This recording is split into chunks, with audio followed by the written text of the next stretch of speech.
You, he said, his voice cutting through the murmur of corporate small talk. I heard you humming earlier.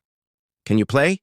He gestured toward the gleaming, Steinway grand piano that occupied the corner of his penthouse office. More decoration than instrument. A $200,000 symbol of wealth that nobody had touched in years. Sarah's hands trembled as she clutched her serving tray. The other staff members exchanged glances, some sympathetic, others barely concealing their amusement. Everyone knew this was Marcus's idea of entertainment, putting people on the spot, watching them squirm. He'd once made an intern juggle during a board meeting just because the kid mentioned he'd been in circus camp as a child. I took some lessons when I was younger, Sarah managed, her voice barely above a whisper. Well then, let's hear what minimum wage music lessons sound like, Marcus said, smirking as his guests, a collection of hedge fund managers and tech executives, chuckled obligingly. Consider it your audition for, I don't know, employee of the month. Sarah wanted to disappear. At 43, she'd learned to make herself invisible. It was safer that way. 2 jobs, 3 kids, an apartment in Queens with a landlord who'd just raised the rent another $200. She couldn't afford to lose this catering gig, even if it meant being someone's punchline. She set down her tray with careful precision and walked toward the piano, each step feeling like a mile. Her reflection in the polished black surface showed a tired woman in an ill-fitting uniform, gray threading through her pulled-back hair. She looked nothing like the girl who'd once dreamed of Juilliard, back when her mother was alive and anything seemed possible. Her fingers found the keys, and for a moment she just sat there, feeling the cool ivory beneath her fingertips. Then, instead of the safe choice, maybe some generic classical piece that would get her. Through this humiliation, something shifted inside her. She began to play. The melody started soft, almost fragile, a simple progression that filled the room with unexpected gentleness. It was a piece she'd written herself 15 years ago, sitting beside her mother's hospital bed during those final weeks. She'd composed it on a toy keyboard someone had donated to the hospice care floor, trying to give her mother something beautiful to hold on to when the pain became too much. The notes began to swell, and Sarah's fingers moved with muscle memory that transcended technique. This wasn't about perfect execution or impressive flourishes. This was about every evening she'd worked until midnight, then come home to help her daughter with algebra homework. Every time she'd smiled through exhaustion because her kids needed to see strength, not surrender. Every moment she'd chosen love over bitterness, hope over despair. The room had gone completely still. Marcus had started to turn away, ready to deliver another cutting remark, but something in the music stopped him cold. His hand, halfway to his whiskey glass, froze in midair. That melody, it was reaching into places he'd spent 20 years trying to wall off. The composition shifted, minor chords giving way to something brighter, like dawn breaking after an endless night. Sarah played the part she'd written when her daughter. Maria had been accepted to the community college nursing program, full scholarship, the impossible becoming possible. The way joy could sneak up on you even when you thought you'd forgotten how to feel it.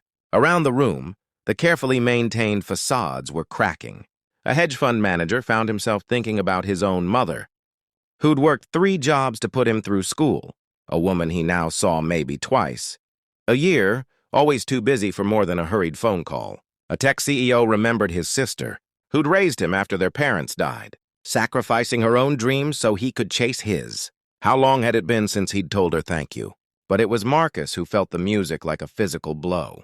He was suddenly 8 years old again, in a cramped apartment in San Francisco's Tenderloin district, watching his mother's exhausted face as she came home from her 3rd job. She'd worked as a housekeeper, just like Sarah, in the mansions of Pacific Heights. He remembered her hands, always red, always cracked from cleaning, solutions, and how she'd still find the energy to help him with his homework, to tell him he could be anything he wanted to be. You're going to change the world, mi hijo, she'd whisper, even though she barely had enough English to get through her workdays, even though she was so tired she could barely stand. Marcus had changed the world, all right, built an empire, made billions. And when his mother got sick, really sick, the kind that required experimental treatment and round-the-clock care, he'd been in Tokyo closing a deal, too important to fly home. He'd sent money, of course. The best doctors, the best facility. She died while he was giving a keynote address to 10,000 people about innovation and success. He'd never cried at her funeral. Told himself he'd honored her by becoming everything she'd dreamed. But standing here now, listening to this woman play, this woman he'd been about to mock, whose struggles he'd been about to turn into entertainment, something inside him finally broke open. A tear slid down Marcus Chen's face, then another. Sarah's hands lifted from the keys as the final note faded into silence. She sat perfectly still, terrified to turn around, certain she'd just played herself out of a job. The silence stretched for what felt like an eternity. Then she heard footsteps approaching. "What's your full name?" Marcus's voice was different now, rough, barely controlled. "Sarah Martinez, sir." She finally turned to face him, shocked to see tears on his face. "Sarah Martinez," he repeated, as if memorizing it. "How much do you make at this catering company?" Her heart sank. This was it. $18 an hour, sir." "You're fired." The room gasped. Sarah felt the floor drop away beneath her. But Marcus wasn't finished. "You're fired because you're hired. Director of Community Outreach, Chen Foundation.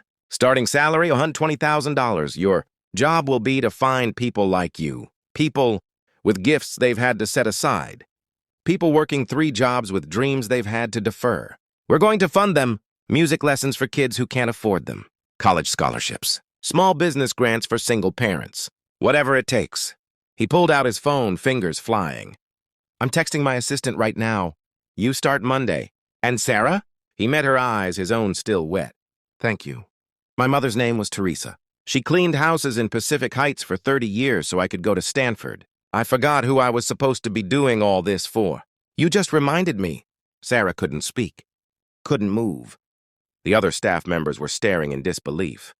"Everyone else in this room," Marcus continued, addressing his guests. "You've got 1 week to tell me how your companies are going to match what we're doing. Not as PR, not as a tax write-off, because it's right. Because we've all forgotten what it cost the people who loved us to get us here." 3 months later, Sarah sat in her new office, still marveling that she had an office coordinating the foundation's first 100 scholarships. Her daughter Maria had cried when Sarah told her she could quit her second job. Her son Miguel was taking guitar lessons for the first time, and her youngest, Sophia, had asked if possibly they could adopt a stray cat that had been hanging around their apartment building. "Yes," Sarah had said, laughing. "Yes to all of it." The piano still sat in Marcus's penthouse office, but now it was played regularly. Sarah came by once a week, and they'd established an open invitation.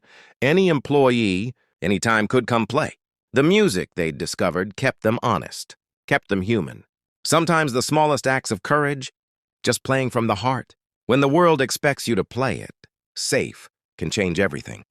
Not just for yourself, but for everyone listening closely enough to hear not just the music, but the truth beneath it.